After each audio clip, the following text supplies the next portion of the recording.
Hey guys, this is Alon from Designed VR. Today we're going to talk about what are the steps if someone wants to invest in vacation home rentals. Also, what are the differences between vacation home rental and annual long-term investments. So let's step right into it.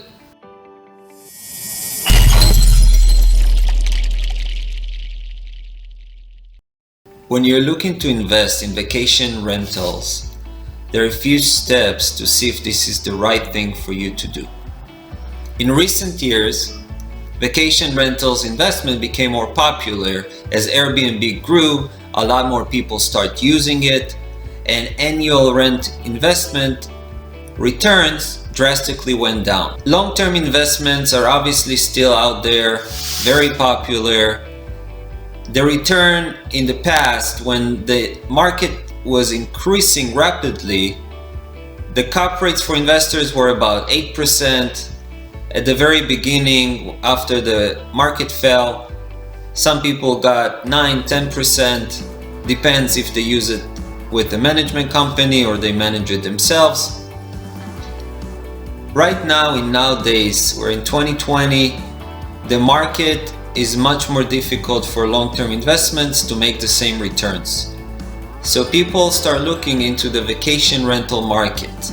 Vacation market can generate now about 10% cap. Now it's very important to differentiate between cap rate and cash on cash rate.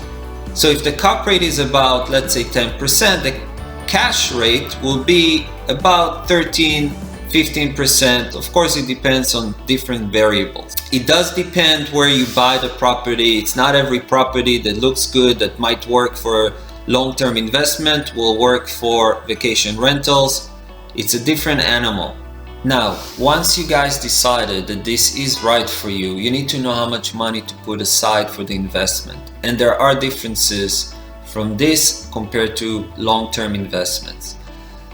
The money down for the house, assuming you're not going to buy the house cash, usually investors put about 25% down on the house. You do have the closing cost. Now after the closing cost, you're going to need to look into renovation.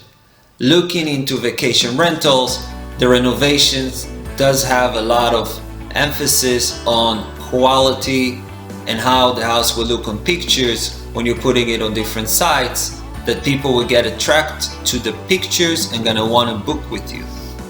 Now also in the renovation, you want to make sure that the house is going up to code with the requirements for the vacation rental, because you do need to get a license for that.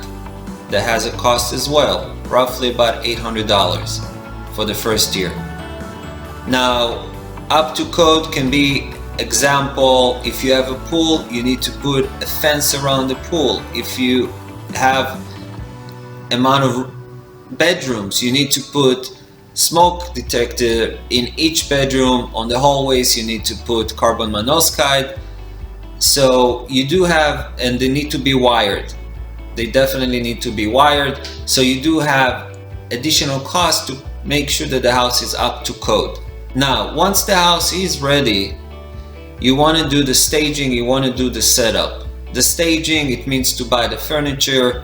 You need to buy all the equipment for the kitchen. You want to buy nice pictures. You want to buy the sheets, consumable. For example, cleaning supply, paper towel. And you do need someone to set everything up. After that, you definitely want to make sure that you have very good and thorough cleaning and that it's ready for the guests to come. You do want to get, by the way, very good cleaning crew, because they will need to come every time a tenant moves out to make sure that it's 100% clean. And nowadays there are companies that specialize more for the vacation market for the cleaning. Now, the carrying cost is also something that is different when you're looking into vacation rental. The property tax is obviously the same as a regular long-term investment. The repairs are different. You do have more repairs. You have every small thing that needs to be done in the house. You're gonna definitely need to fix right away before someone else moves in. and it is on you to fix it. So for example, if the AC goes wrong, you need to fix it right away. In long term, a lot of times the tenant is the one that needs to fix it. So repairs, roughly, again, a very rough number, it depends on a lot of different items like the square foot, the bedrooms, the pool, and different variables. So you're looking at about $4,000 a year for repairs. Now, landscape is something that you need to take care of, not the tenants, of course. Consumables, so I mentioned it at the beginning for the setup, but on the carrying costs, you need to make sure every time that there are the towels, the cleaning supply. So those are things that you need to buy throughout the year. Now, Airbnb has fees. If you're using Airbnb, they're charging 3%. There are different websites, so it's something that you need to know before you start and take it into consideration with how much the money that you will be making. The license renewal, roughly about $400. Again, it depends on the size of the house. Cleaning the pool. So again, it's something you need to take care of, and it's something you need to do every time before a new guest comes in. So it's not, let's say, once a week necessarily, it can be twice a week. Internet, as I mentioned before, water and electricity is something that you need to pay, and it's a higher cost compared to a regular house that is having people living there for the long term, because you have more guests usually that are using more water, more electricity, so the cost is higher. You need to know that. Now, regarding management, so if you decide to do it yourself, obviously there is no management fee. If you do decide to take a management, you need to make sure that you're aware of the fee and to deduct it from the net that's going to be at the end of the year. Now,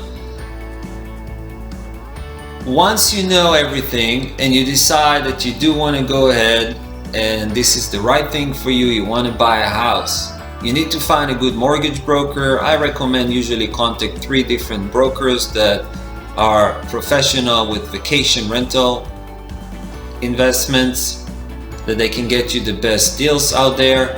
Right now the interest rate is relatively low, so you can definitely find good deals out there. Now, regarding location, so location is the key here. If you're looking at long-term investment, you might go to not the most attractive areas that the housing cost is still low and the rents are high.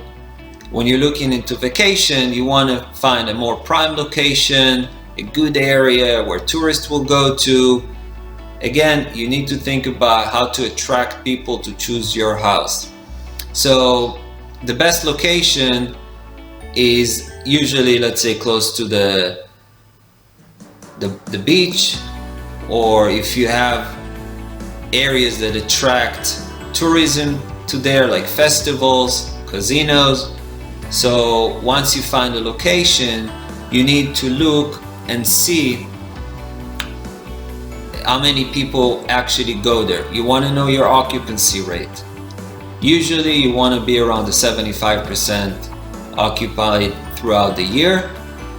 Also, super important for location, the first thing you need to know, is it legal? Can I do vacation rental in that location? Licensing.